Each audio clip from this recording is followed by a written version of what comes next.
¿Qué tal? ¿Qué tal? ¿Cómo están todos ustedes? Bueno, es un encuentro inusual de miércoles por la noche. Ustedes saben, bueno, los que me siguen y ven mis videos, que es la noche del jueves y más temprano, 20-30 horas, el horario en que suelo aparecer por la pantalla y compartir con ustedes. Así que hoy es miércoles, no es mi día, el horario tampoco es el usual y tampoco es la cara, ¿ok? Porque suelo afeitarme los jueves a la mañana para poder estar más presentable, si se puede, los días jueves. Así que hoy estoy entre semana y todavía mañana me toca la afeitada, por eso estoy así hoy. Pero quiero responder a un pedido, ese es el punto. Quiero responder a un pedido que me hicieron de compartir lo que fue mi mensaje del día domingo pasado en nuestro templo, en la casa de la palabra. Bueno, no voy a predicar el mismo sermón de nuevo, pero bueno, pensé que sería bueno aprovechar para hacer un comentario. Voy a hacer un comentario de mi propio sermón, ¿sí? Cosa rara, pero bueno, voy a aprovechar para hacerlo y por otro lado, quizás para compartir algunas cosas que me quedaron en el tintero del día domingo y obviar otras, obviamente porque no estamos, ni yo estoy en un púlpito ni ustedes están sentados en un auditorio escuchando a un predicador, así que trataré de ser lo más breve posible. Pero bueno, me pidieron justamente que comparta lo que prediqué el mensaje del domingo. El título de mi mensaje fue Arrancando la raíz de tus amarguras, y este título corresponde a una expresión que está en la carta a los Hebreos en el capítulo 12. Pero antes de entrar al tema en sí, permítanme hacer un poco de introducción y ponerlos un poco en contexto. El libro de Hebreos, que fue escrito a cristianos que eran de extracción judía, o sea, cristianos que venían del judaísmo, de la práctica del judaísmo. Ellos escucharon el Evangelio, el mensaje de Jesucristo, ellos reconocieron a Jesucristo como su Señor y su Salvador y se convirtieron en una de las primeras iglesias. Las primeras iglesias cristianas estaban constituidas por judíos, algunos de extracción hebrea, netamente judíos, y otros de extracción griega, que eran judíos también, pero de cultura griega. Ahora, en el libro de Hebreos, que fue justamente el que compartí el domingo pasado, del cual yo saqué del capítulo 12 el título de mi mensaje, arrancando la raíz de tus amarguras, y justamente a ese punto voy a ir. Voy a señalarte que es muy posible que la raíz de lo que causa amarguras en tu vida no es la que vos pensás. Y lo vamos a ver por la palabra de Dios, porque creo que puedes llegar a hacer algún descubrimiento importante, interesante en tu vida, que te pueda llevar a quitar esa raíz que estaba produciendo en vos cosas que no te permitían crecer en tu vida espiritual, crecer en tu vida como persona, como creyente, como hijo de Dios, como hija de Dios. Pero, insisto, déjenme ponerlos un poco en contexto. Hebreo fue escrito entonces a cristianos de extracción judía, de religión judía, que estaban pasando por una grave persecución, una muy fuerte persecución. No voy a entrar en detalles, pero estamos hablando de una persecución allá, de la que se empezó a desatar allá después de la caída de la ciudad de Jerusalén, después del 70 después de Cristo, del año 70 después de Cristo. Entonces, para el imperio romano, los cristianos empezaron a ser un factor de conflicto y de molestia, y los empezaron a perseguir. Bueno, los cristianos hebreos estaban pasando por una persecución muy fuerte y sufriendo, no solamente físicamente, sino también a nivel material, porque les confiscaban sus bienes, los echaban de sus casas, perdían sus propiedades, sus tierras, sus casas, lo que tenían, por ser creyentes, por haberse convertido a Cristo. Entonces ellos querían de alguna manera tratar de que la cosa se alivianara, o sea, que la cosa se calmara un poco, o sea, que la presión cesara, que deje de ser tan fuerte. Y el punto era este: ellos eran judíos, pero eran judíos cristianos, y el imperio perseguía a los cristianos, no a los judíos. Entonces ellos decían, este cálculo hicieron estos hermanos nuestros: ¿por qué nosotros no volvemos a la práctica de la religión judía mientras seguimos creyendo en Cristo? ¿sí? Ahora, justamente el autor de Hebreos escribe esta carta para decirles a ellos por qué, bajo presión, por qué volver a algo inferior de lo que lograron al creer en Cristo. Porque Moisés es inferior a Jesús.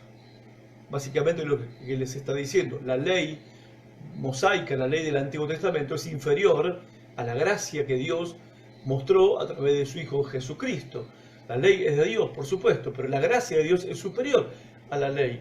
¿Para qué aferrarte a sacrificios de animales cuando se te ofrece la sangre del mayor y mejor sacrificio que se pudo haber hecho, que Dios pudo haber hecho, que fue el sacrificio de su propio Hijo, que derramó su propia sangre? En definitiva, la carta de los Hebreos le está haciendo una comparación de que lo que ellos dejaron en el judaísmo era inferior a lo que ellos alcanzaron, lograron y recibieron por medio del Evangelio de Jesucristo. Bueno, en el caso nuestro, para pensar un poco en nosotros, nosotros no tenemos ese problema porque no tenemos a ningún judaísmo que volver. Cuando nos sentimos bajo presión o bajo alguna situación difícil en nuestras vidas, tampoco pensamos en volver al catolicismo porque, a ver, tampoco ni éramos buenos católicos, digamos la verdad. La mayoría éramos católicos nominales, que habíamos hecho todas las ceremonias del catolicismo, la comunión, la segunda, la comunión, la confirmación. Pasamos por todas esas cosas, pero no éramos... El cura no se puso a llorar porque nos hicimos evangélicos, a ver. Así que a nosotros tampoco se nos cruza por la cabeza, cuando estamos bajo presión o soportando problemas, volvernos al catolicismo de donde la mayoría, no todos, hemos venido al Evangelio de Cristo. Ahora bien, si bien eso no nos sucede a nosotros, los creyentes evangélicos, lo que sí nos sucede y lo que yo noto es que cuando estamos estamos bajo presión, estamos pasando por momentos difíciles, también recurrimos a algo inferior. A ver cómo lo explico. Que tenemos una actitud de resignación ante las circunstancias que nos toca enfrentar en la vida, circunstancias difíciles, y empezamos a adoptar una conducta, una actitud que no es la que deberíamos tener como cristianos. En definitiva, empezamos siendo creyentes, siendo cristianos, siendo hijos de Dios, empezamos a vivir de una manera inferior de cómo deberíamos vivir según la vida que Cristo ganó para nosotros en la cruz del Calvario. Esto es lo que yo veo que está pasando hoy con muchos creyentes. Están viviendo por debajo de lo que Cristo logró para ellos en la cruz. O sea, Cristo en la cruz no solamente ganó para nosotros el perdón de nuestros pecados, no solamente ganó para nosotros la salvación eterna de nuestra alma, sino que también ganó para nosotros una nueva forma de vida, una nueva forma de vivir. La mayoría de nosotros cuando vinimos a Cristo y nos convertimos a Cristo, no vinimos mucho buscando el perdón de nuestros pecados, buscando un lugar en el cielo, buscando alcanzar la vida eterna.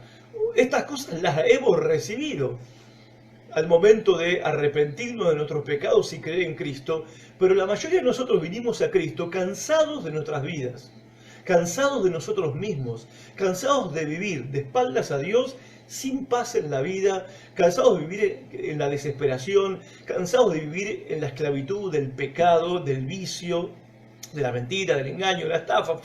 El currículum es largo y terrible, cansados de una forma de vida, para resumirlo, y encontramos en el Evangelio de Cristo una nueva forma de vivir. Porque el Evangelio es eso, justamente, poder de Dios para salvación.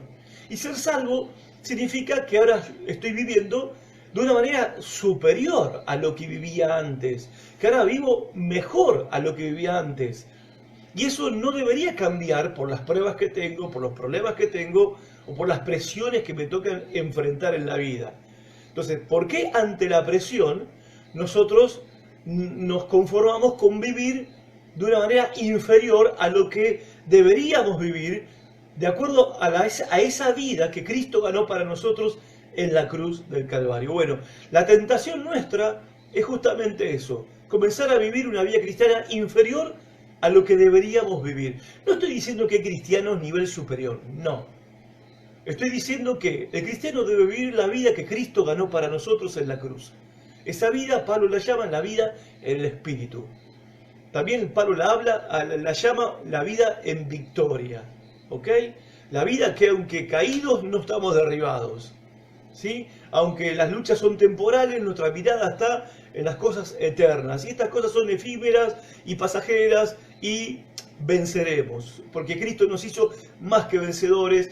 La Biblia dice que nuestra clase de vida tiene que ver con esa convicción de que no hay nada en la tierra, en el mundo, en el universo, ni satánico, ni diabólico, ni nada que nos pueda separar nunca del amor de Dios por medio de Jesucristo.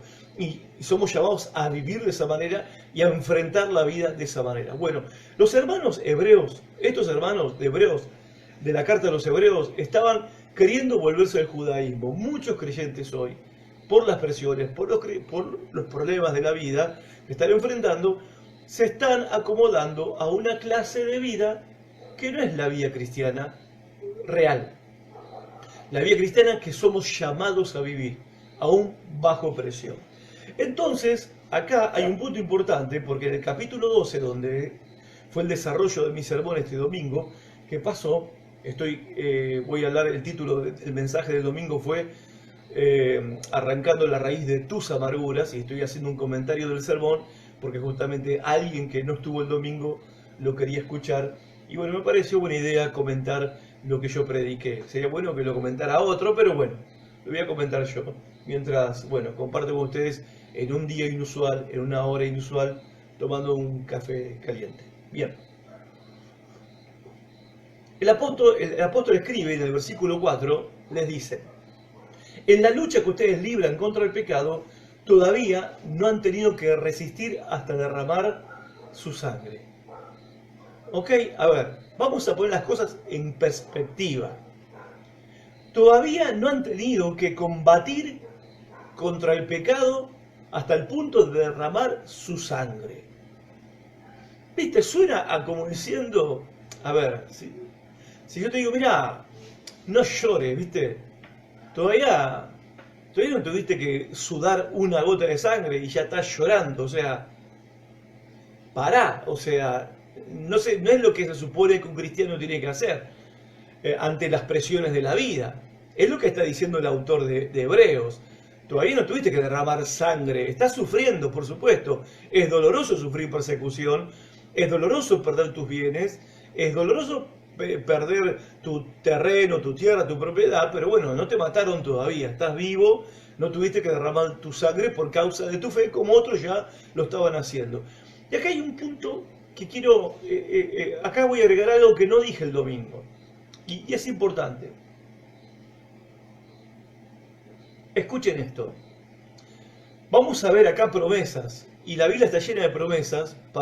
En el Antiguo Testamento era para el pueblo de Israel, y en el Nuevo Testamento promesas para los creyentes de aquel tiempo, y para los creyentes de este tiempo y de todos los tiempos hasta que venga el Señor. Y todas las promesas del Señor en su palabra, promesas de consuelo, de fortaleza, de compañía, de que no te voy a abandonar, no te voy a dejar, voy a estar contigo donde quiera que vayas, no te dejaré huérfano,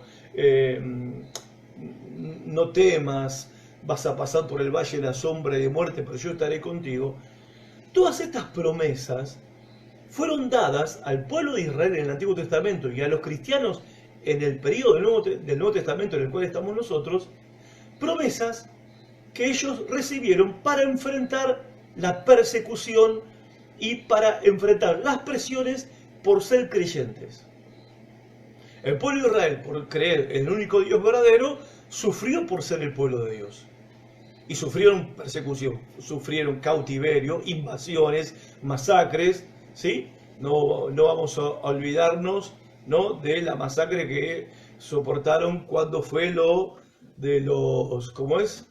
Lo de los asirios, por ejemplo, ¿no? Año 722 a.C., los asirios invadieron Israel del norte, después vinieron babilonios, invadieron Israel del sur, los llevaron cautivos, bueno, soportaron a los persas, que también los masacraron, soportaron a los griegos, luego al Imperio Romano, etcétera. Y después, cuando comienza la iglesia, vemos en Hechos de los Apóstoles que el liderazgo judío perseguía a los cristianos y Roma empieza a perseguir también a los cristianos. Entonces, tanto en el Antiguo como en el Nuevo Testamento, todas las promesas que se les dan a ellos, se les dan a ellos para que se agarren de esas promesas en momentos de persecución, en momentos de matanzas, en momentos de plagas, de hambre, de pestes, en momentos de invasiones y de masacres. Ahora, nosotros, argentinos, latinoamericanos, occidentales, tomamos esas promesas para nuestros problemas cotidianos. O sea, nosotros no tenemos que enfrentar por ahora todas esas cosas que ellos tuvieron que enfrentar, pero nosotros tomamos las promesas que Dios les dio a ellos para enfrentar eso y las usamos para aferrarnos a esas promesas para, bueno, si se nos muere el gato, para consolarnos, si no podemos llegar a fin de mes, para confiar en que Dios nos va a ayudar a pagar la cuota del auto, porque tenemos un hijo rebelde, porque tenemos un problema matrimonial, y nosotros vamos a la Biblia, nos tomamos de esas promesas que Dios les dio a ellos para momentos de persecución, para momentos de muerte, para momentos de presiones indecibles que ellos por ser pueblo de Dios tenían que enfrentar, y nosotros las usamos para nuestros problemas cotidianos. ¿Está mal? No, no está mal. Pero nosotros, mi teoría es que nosotros sobredimensionamos nuestras pruebas. Sobredimensionamos, o sea, nuestras presiones, los conflictos que tenemos que enfrentar en la vida. No digo que no nos duelan, nos duele, porque a quién no le duele tener un hijo rebelde, a quién no le duele perder un ser querido, perder el trabajo, a quién no le duele, no sé, que no poder pagar tus compromisos financieros, tus cuentas pendientes, a todos nos duele, ¿ok? Pero acá la palabra de Hebreos 12:4 le está diciendo a ellos, che, tranquilo, pongan el problema en perspectiva, porque todavía no tuvieron que derramar sangre, ¿ok? Combatiendo contra el pecado. Bueno, no era el caso de ellos, tampoco es el caso nuestro. Entonces nosotros no tendríamos que permitir que cualquier prueba, cualquier presión que nos toque enfrentar en la vida, nos haga que nosotros dejemos de vivir como debería vivir un cristiano. Y vuelvo, no son frases, son realidades. Vivir en el Espíritu, vivir en el poder del Espíritu, vivir en la autoridad de la palabra de Dios, vivir en la victoria que Cristo ganó para nosotros en la cruz del Calvario y, para decirlo de una manera que se entienda, vivir en control de lo que me rodea y no dejando que lo que me rodea me controle a mí. Porque antes que éramos esclavos del pecado, no solamente Satanás nos esclavizaba, sino que también las circunstancias nos dominaban. Ahora que hemos sido libres de la esclavitud del pecado, gracias a la muerte de Cristo en la cruz, no solamente fuimos libres de la esclavitud del pecado y libres del poder de Satanás, también hemos sido liberados de estar sometidos a nuestro medio ambiente, sometidos a nuestro contexto, sometidos a las circunstancias de la vida. O sea, nosotros sí vamos en un barco que se sacude para todos lados, pero Cristo va en el barco con nosotros. Y no estamos como los discípulos desesperados pensando que nos vamos a morir. No, aprendimos la lección. Porque ya lo vimos en la Biblia, que el Señor Jesús tiene control de la tormenta. Entonces, ¿cómo vivimos nosotros? Bueno, estamos en el barco, estamos en la tormenta, pero no estamos desesperados, ni temerosos, ni estamos pensando que el futuro es negro. O sea, deprimidos, angustiados. ¿Y por qué caemos en estas cosas? Y bueno, por sobredimensionar, uno de los factores, sobredimensionar las cosas que nos tocan enfrentar en la vida. Bueno, justamente a estos hermanos, el autor de Hebreos, y acá tengo mis notas del domingo para compartirla con ustedes, les dice, bueno, para que ustedes, cuyo ánimo está a punto de desmayar, para que no se desanimen del todo, bueno, empieza diciéndoles en el versículo 4 justamente esto: poné tus problemas en perspectiva y no sobredimensiones lo que te está pasando. Versículo 5 les hace una pregunta: porque ya te olvidaste por completo las palabras de aliento que como a hijo de Dios se te dirige cuando dice, hijo mío, no tomes a la ligera la disciplina del Señor, no te desanimes cuando el Señor te reprenda, cuando eres reprendido por Él. Lo cual es interesante, porque acá el autor de Hebreo lo que está haciendo es asociar las presiones y las dificultades que ellos estaban atravesando por ser cristianos a un trato disciplinario de Dios para con ellos. O sea, Dios en alguna manera los está disciplinando a través de estas circunstancias difíciles. Los está reprendiendo. No porque ellos hayan hecho algo malo. No, ahora voy a explicar un poco eso. Y les hace la pregunta en el versículo 5 de que ya se olvidaron de esto, que esto es una realidad, que es una manera en que Dios trata con sus hijos. Entonces les recuerda en el versículo 6 lo que dice el libro de Proverbios.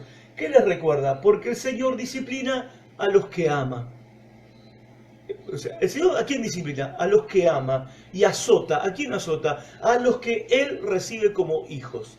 Y luego les señala un punto que es muy importante. Versos 7 y 8, cuando les dice, lo que soportan es para su disciplina, pues Dios los está tratando como a hijos. ¿Y qué hijo hay quien el Padre no disciplina? Nuestros padres terrenales, sigue diciendo, nos disciplinaban como a ellos les parecía por un tiempo, pero acá está diciendo en el versículo 8 que si no se te disciplina, si Dios no te disciplina, es porque no sos su hijo. Si no te reprende, es porque no sos su hijo. Verso 9 le dice, bueno, que piensen en que cuando nuestros padres nos disciplinaban, nosotros nos sometíamos, aceptábamos a regañadientes, llorábamos algunas lágrimas importantes, pero no había otra que someterse a la disciplina de nuestros padres, y ellos lo hacían pensando que era para nuestro bien, y lo hacían por un tiempo, era algo temporal. ¿Cómo, dice él, no vamos a someternos nosotros con mayor razón al Padre de los espíritus para que vivamos? O sea, entonces, si con nuestros padres teníamos una actitud, digamos, de respeto, ¿cuánto más con nuestro Padre Celestial, cuánto más no obedeceremos a Dios? Cuando estamos pasando por estos momentos difíciles. Y después ahí es donde les pregunta, en el versículo 9, donde ahí en el versículo 9, lo voy a leer en la versión de la Reina Valera, porque me gusta más, ¿por qué no obedeceremos mucho mejor al Padre de los Espíritus y viviremos? Y viviremos. O sea, ¿querés vivir mejor? ¿Querés enfrentar lo que estás enfrentando como un cristiano debe enfrentarlo? Bueno, el camino es obedecer a Dios. Porque es mejor obedecer a Dios que no obedecerlo, que resignarte ante la situación, aceptar la situación en una postura, una actitud de derrota, asumir una especie de vida cristiana inferior a lo que Cristo ganó para vos en la cruz del Calvario, cuando podrías vivir mejor si tan solo obedecieras la palabra de Dios, si aplicaras en tu propia vida la palabra de Dios. Y decía el domingo, bueno, acá en el verso 10 al 11 hay una comparación con respecto a nuestros padres que nos disciplinaban según como a ellos les parecía, pero dice que Dios nos disciplina para nuestro provecho, para nuestro bien. Dios nos reprende para nuestro bien, nos disciplina para nuestro bien, para que participemos de su santidad, dice el versículo 10, y el 11, presten atención, ninguna disciplina resulta agradable a la hora de recibirla, por supuesto que no, duele, trae tristeza, al contrario dice es dolorosa, es causa de tristeza, pero después produce la apacible cosecha de una vida recta para los que han sido entrenados por ella. O sea, tu vida va a cambiar si soportás esta disciplina dolorosa de parte de Dios, tu vida va a ser mejor después. Es una forma de pensar diferente a cómo piensa el mundo que nos rodea, la mayoría de las personas. La mayoría de las personas piensan de esta manera: disfrutá ahora, pasala bien ahora, zafá del problema ahora, mañana vemos. Mañana vamos a estar mejor, mañana vamos a estar bien, ¿sí? No pasa nada, mañana Dios dirá. No, el cristiano dice, es mejor sufrir ahora, es mejor que me duela ahora, pero disfrutar después. Es como el refrán, ¿no? El que ríe último, ríe mejor. Bueno, no es un refrán, es un proverbio de la Biblia. Ahora, dice acá justamente, en el versículo 11, que es dolorosa la experiencia. Claro que es dolorosa. Las presiones que nos tocan pasar los conflictos que tenemos que enfrentar, los momentos difíciles que hay que enfrentar en la vida, son dolorosos. Ahora, Dios los usa para nuestra corrección, para nuestra disciplina, para que nosotros aprendamos a vivir como cristianos y para que nos parezcamos más a Cristo, cada vez más. Pero también dice que soportar eso después trae un fruto para nuestras vidas. Porque en definitiva todo es para nuestro provecho, porque Dios es nuestro Padre. A ver, ¿y qué padre no corrige a su hijo? No disciplina a su hijo. Los que somos padres sabemos qué es eso. Corregimos a nuestros hijos y algunos decimos, no, nos duele más a nosotros que a ellos cuando lo tenemos que disciplinar. Y a veces con una palmada en la nalga. Ahora bien, después, ¿sí?, dice acá el autor de Hebreos, que produce una cosecha de una vida recta, de una vida cristiana como tiene que ser vivida, ¿ok? Que es lo que Dios persigue en cada uno de nosotros. Ahora, acá hay una verdad. Voy a nombrar una palabra que está casi desaparecida del diccionario evangélico de hoy en día, que es la palabra santificación. ¿Ok? ¿No? La santificación para nosotros es casi como una cosa, ¿qué será eso? Pero bueno, alguna idea creo que tenemos. Santificación tiene que ver con purificación, tiene que ver con limpieza. En definitiva, fuimos salvados por Cristo y el día que fuimos salvados comenzó en nuestra vida, por la obra de la palabra de Dios y del Espíritu Santo, un proceso de santificación. Y Dios usa las circunstancias dolorosas de la vida para santificarnos. Si es que nosotros entendemos y nos sometemos a la disciplina, ¿ok? Y no sobredimensionamos los problemas que nos tocan enfrentar, porque como dice Hebreos, no nos tocó todavía derramar sangre enfrentando problemas en la vida, ¿ok? Así que pongamos las cosas en perspectiva. Pero una cosa es cierta, la santificación viene por soportar el sufrimiento. No hay otra manera en la vida cristiana que ser santificado por medio de soportar el sufrimiento. Bien, seguía diciendo el domingo pasado que, a ver, el sufrimiento no solamente tiene que ver con enfrentar situaciones, sufrimiento también tiene que ver cuando nosotros tenemos que tomar decisiones dolorosas. Decisiones dolorosas, ¿qué implica? Bueno, a veces la decisión dolorosa, ¿saben cuál es? Que me como lo que yo quiero hacer, me lo trago, me trago lo que a mí me gustaría decir, me trago lo que a mí me parece que hay que hacer para hacer lo que Dios dice en su palabra. Una decisión dolorosa, por ejemplo, es ponerle otra mejilla. Una decisión dolorosa es la que tomó Moisés, por ejemplo, en Hebreos 11, 24 al 26, donde dice que Moisés tomó la decisión de tener que rechazar y dejar los placeres de Egipto, el poder de Egipto, la riqueza de Egipto, la reputación de Egipto, porque a él le pareció mejor tesoro ser despreciado como un esclavo judío, porque tenía puesta la mirada en la promesa de Dios, que Dios iba a enviar a su Hijo, a un Salvador, al Mesías, a salvar a su pueblo esclavo. ¿Ok? Entonces él tenía, por un lado, todos los placeres de Egipto, los deleites de Egipto, las comodidades de Egipto, pero él dice, es mejor sufrir ahora y disfrutar después, que disfrutar ahora y sufrir después. No fue fácil la decisión, porque dice que fue una decisión que la tuvo que tomar por fe. Fe en la promesa de Dios. Y en ese caso, lo que hace Moisés es aplicarse a sí mismo la obediencia a la palabra, lo cual fue doloroso. Obviamente, uno dice doloroso en términos humanos, en términos nuestros, pero comparado con lo que Moisés recibió, comparado con lo que también nosotros, ¿no? Para hacer una comparación, Moisés dejó todo eso y no anduvo llorando 40 años porque dejó todo lo que dejó, no, porque lo que recibió de parte de Dios fue mucho más glorioso que todo lo que dejó.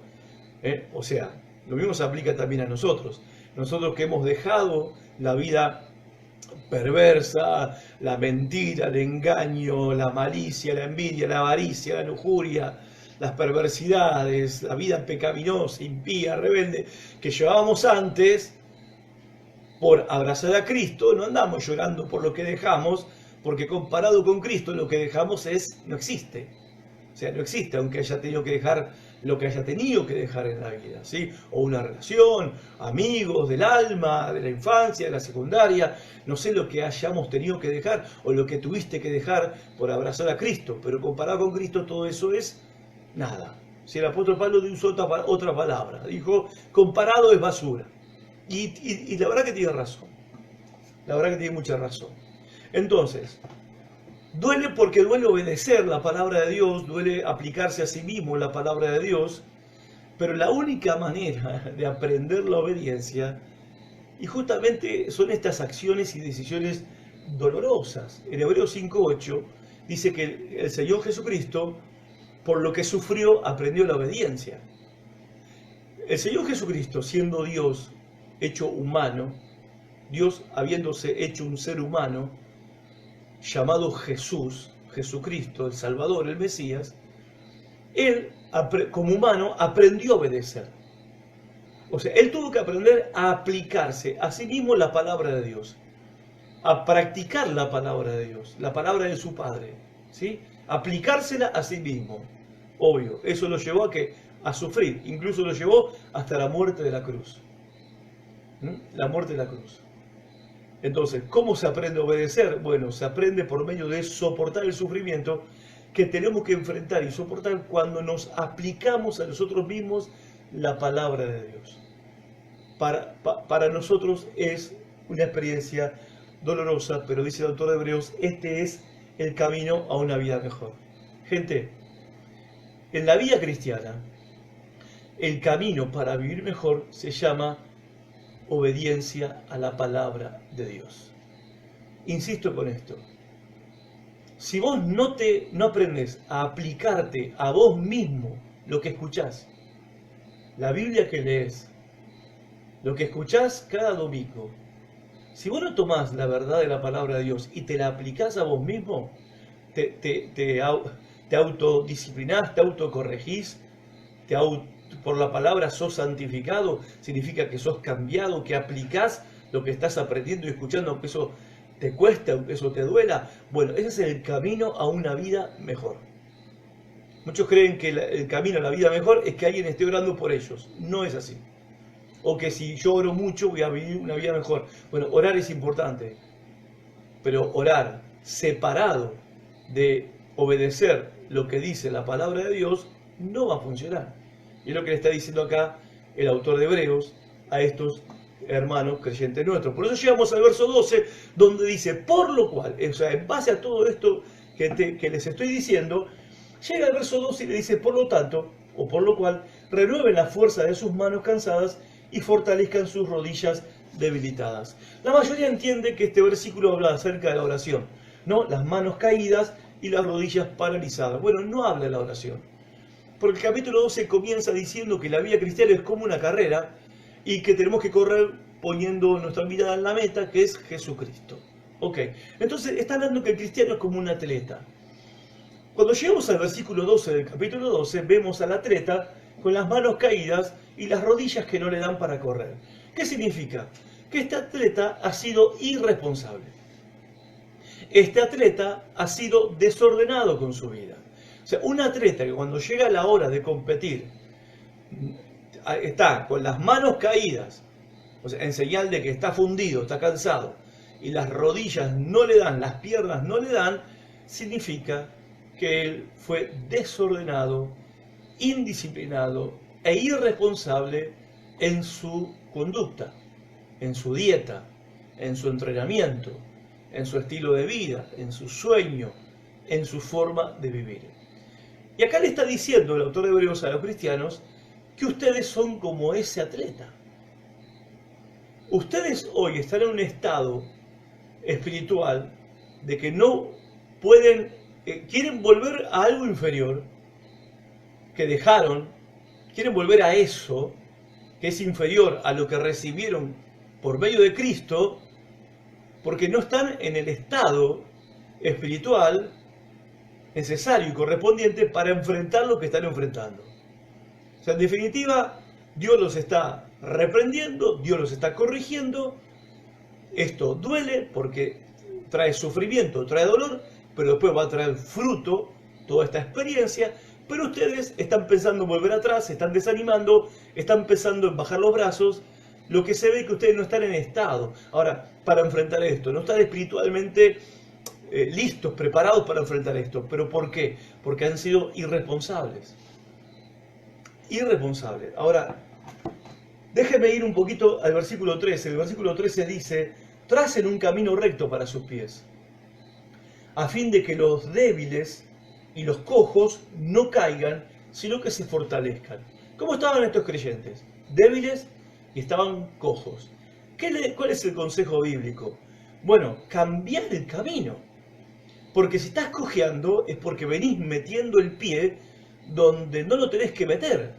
Ahora, ¿cuándo es que nosotros metemos el pie o la pata, como decimos? Cuando nosotros elegimos nuestro propio camino. Cuando somos sabios en nuestra propia opinión. Cuando nosotros elegimos hacer las cosas a nuestra manera.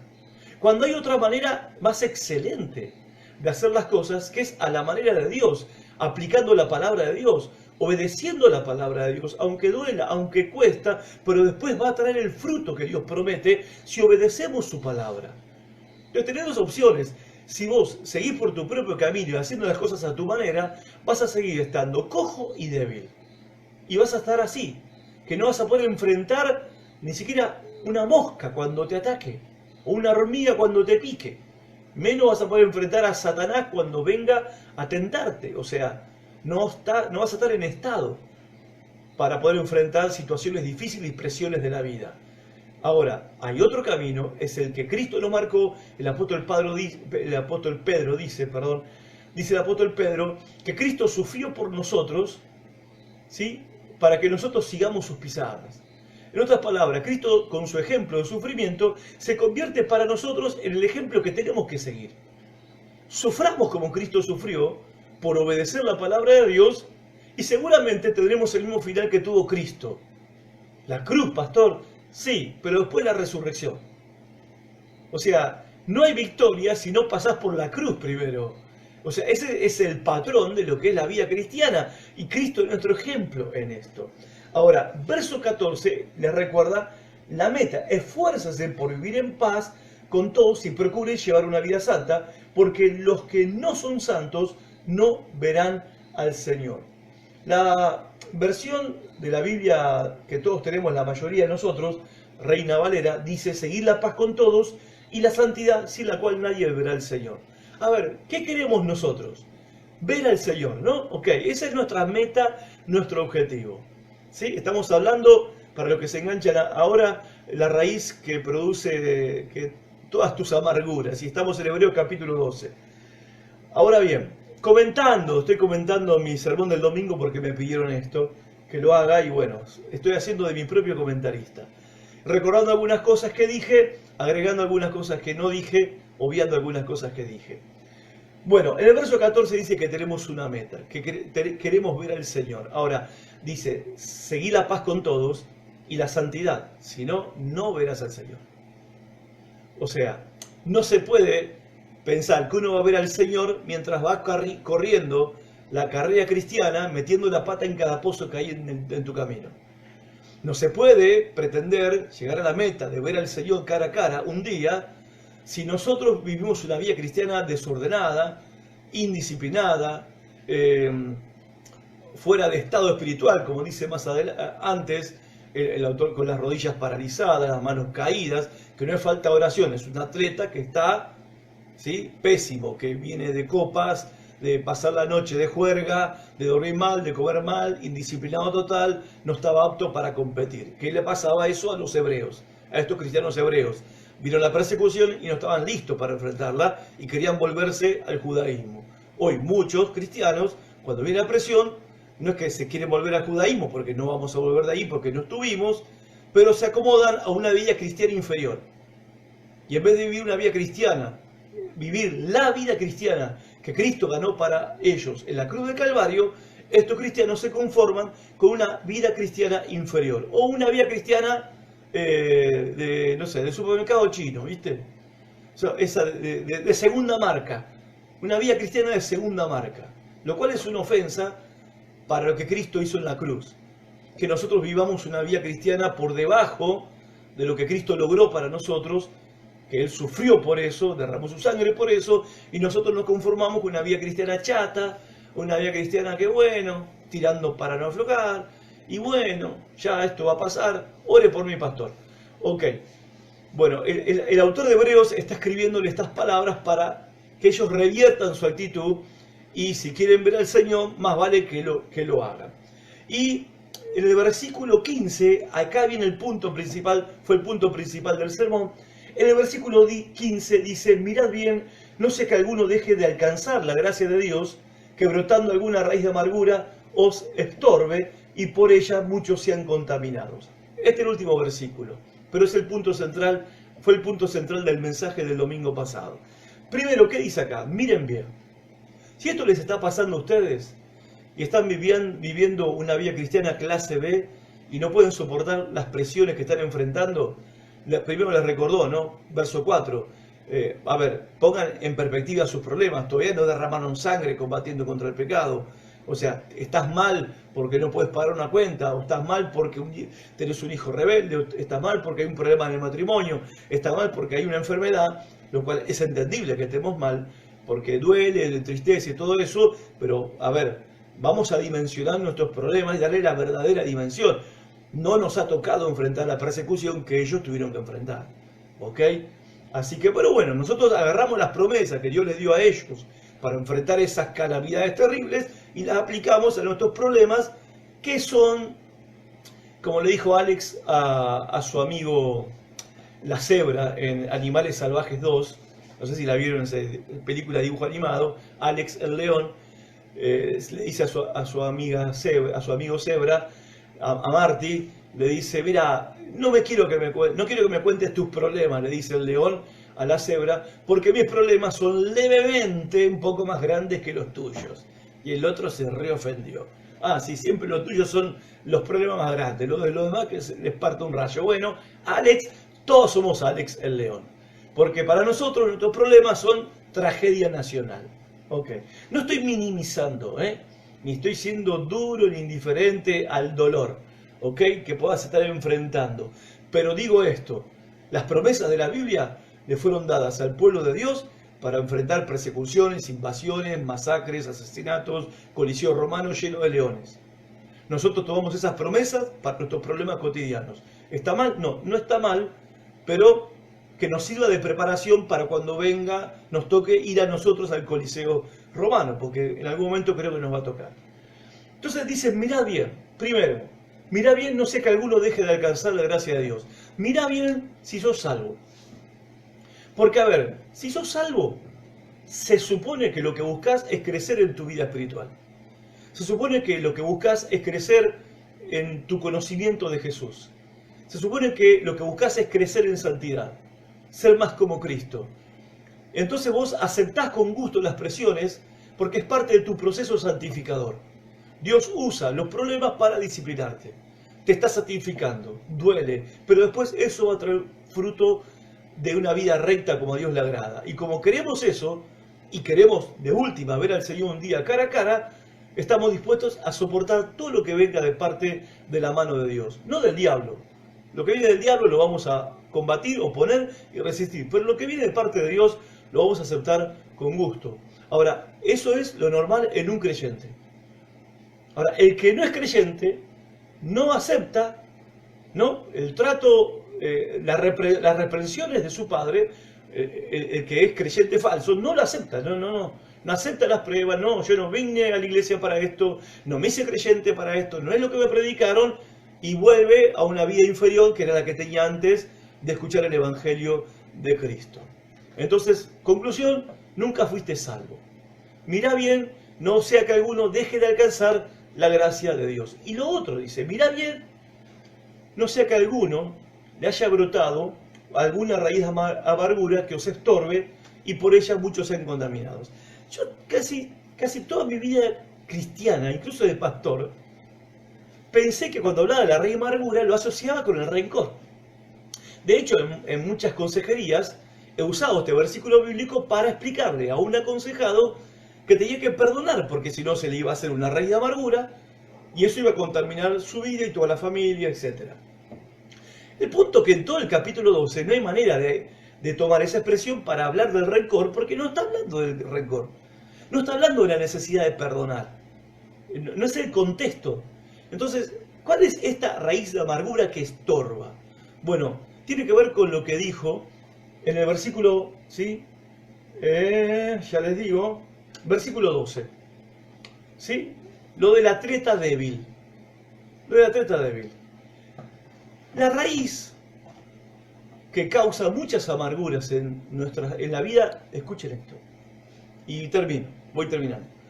La raíz que causa muchas amarguras en la vida de los creyentes es que son creyentes sumamente desordenados, sumamente indisciplinados, sumamente irresponsables con su vida, irresponsables con sus horarios, con sus tiempos, irresponsables con su vida espiritual.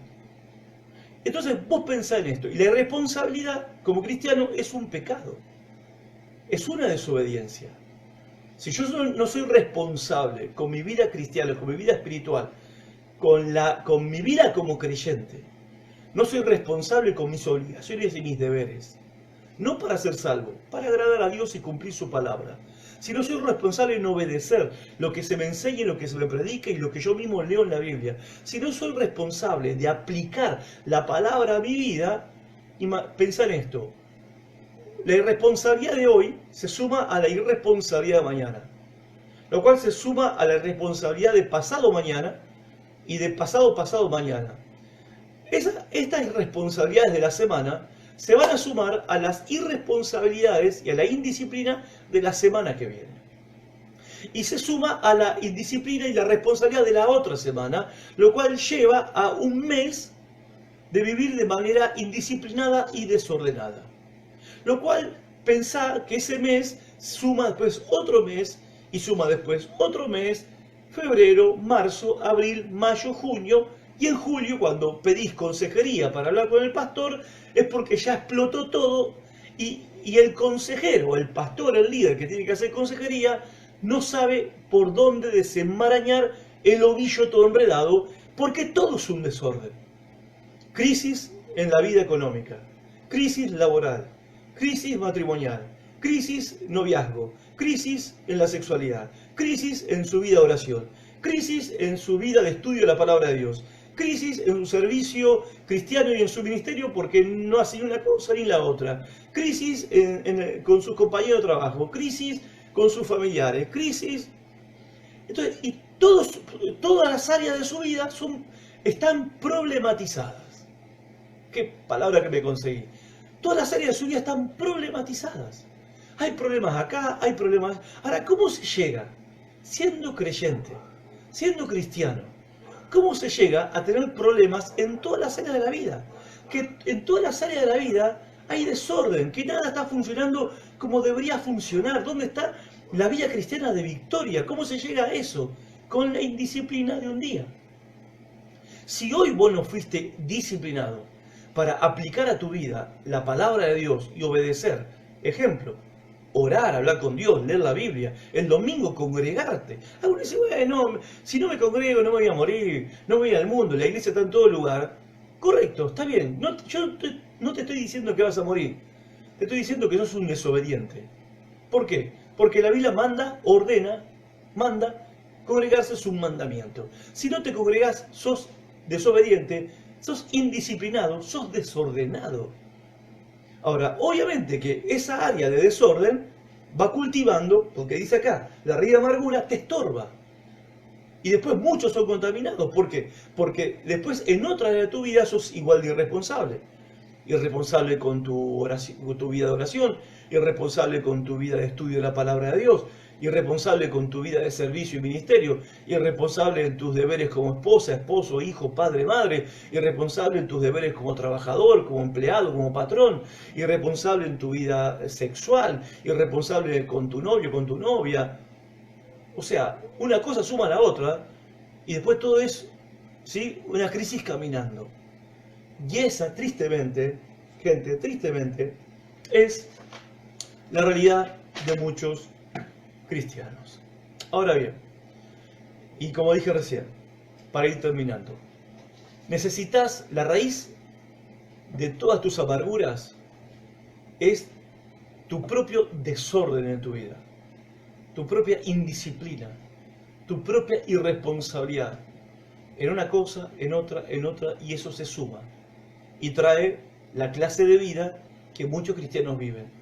por debajo de lo que deberían vivir, por debajo de la victoria que Cristo ganó para ellos en la cruz del Calvario. Necesitas ordenar tu vida. Necesitas disciplinarte a vos mismo, corregirte a vos misma. Necesitas empezar a aplicarte ordenada y disciplinadamente la palabra de Dios a tu propia vida antes de dar consejos bíblicos a los demás. Necesitas estructurar tu vida. Para crecer tenés que ordenarte.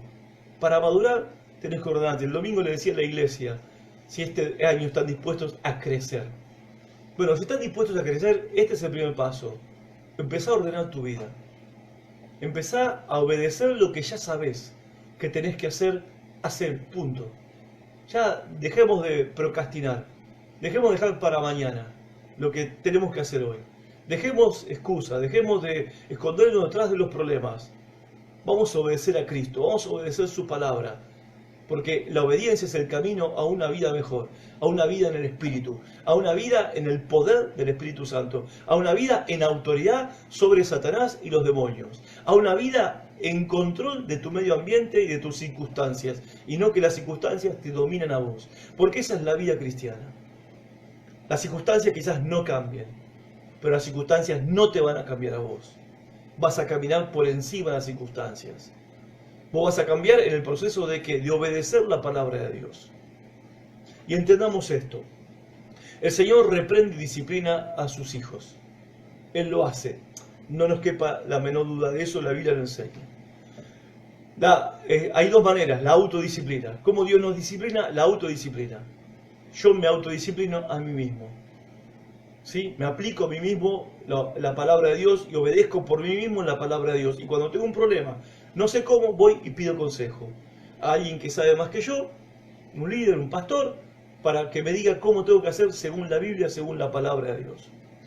Si no hago esto, la segunda manera es la disciplina directa de parte de Dios, que es la disciplina del dolor. Es la disciplina del dolor. Y acá tiene que ver con justamente lo que le pasaba a los hermanos hebreos, la persecución dolorosa. Lo que justamente nos toca a veces enfrentar en la vida, incomprensión, rechazo, indiferencia, maltrato, que tenemos que enfrentar de las personas que nos rodean, aún de los seres queridos. Bueno, muchas veces es Dios reprendiéndote y disciplinándote a través de esas experiencias dolorosas. Y otra de las causas, mejor dicho, de las consecuencias o de las herramientas que son disciplinarias, acciones disciplinarias, la enfermedad. Déjeme decir algo. Si bien la palabra raíz de amargura no se aplica en este caso al rencor, sí el rencor puede impedir que uno reciba sanidad. Como también la indisciplina, la irresponsabilidad, el desorden de la vida, trae como consecuencia una acción disciplinaria que en muchos casos es la enfermedad. 1 Corintios 11, 29 al 32, donde habla de tomar la cena del Señor como un cristiano, ¿sí? Un cristiano clase B, que vive la vida cristiana sin tomársela mucho en serio, y va a participar en la cena del Señor como si nada, como si el Evangelio, nada, como la muerte de Cristo, y nada, y la sangre de Cristo, y bueno, nada. ¿Sí? Bueno, el Señor dice que por esa causa hay muchos en la iglesia que están débiles, otros enfermos, y otros partieron antes de tiempo, porque el Señor disciplina a su pueblo. Y acá va la pregunta que espero que la tomes, la hago de manera interesada, porque espero que esto te sea de beneficio, esto que acabo de compartir con vos. Mi interés es que puedas comprender esta verdad que enseña la Biblia y realmente tu vida empiece a cambiar. Pero la pregunta que tengo que hacerte y que vos tenés que responderte es la siguiente, que fue lo último que le pregunté a la congregación el domingo. ¿Querés cambiar de verdad? Porque, a ver, ordenar la vida, disciplinarte, ordenarte, estructurarte, corregirte a vos mismo, aplicarte a vos mismo la palabra de Dios, significa cambios. Y el punto está acá. ¿Querés cambiar? De verdad. ¿Querés cambiar? ¿Estás seguro? ¿Estás seguro? ¿Estás segura de que querés cambiar? Porque si no estás seguro de que querés cambiar, ese es el problema. Ese es el problema. Y no va a funcionar el Evangelio. Porque el Evangelio, la vida en el Evangelio es una vida de cambios constantes. Cambio constante. El apóstol Pablo dice que nos renovamos de día en día. Bueno, esa renovación es morir a lo viejo, renovándote en la nueva vida que es Cristo en nosotros. Si no estás seguro de querer cambiar, esa es la verdadera raíz de amargura. Esa es la verdadera raíz que te está trayendo amarguras en tu vida. Ahora, si querés cambiar, aunque reconozcas que es una lucha y que te cuesta, si querés cambiar, dice la palabra de Dios, el que pide recibe, el que busca encuentra, el que abre la puerta, al que golpea la puerta se le va a abrir. Y esa puerta se llama obediencia. Obediencia a la palabra de Dios. Dijo el Señor Jesucristo, y final, si ustedes saben estas cosas, felices si las ponen en práctica. Que tengan muy buenas noches todos. Dios les bendiga. El video queda grabado acá en mi muro de Facebook. Los que se engancharon último lo pueden ver al finalizar. Chao. Dios les bendiga a todos. Que descansen.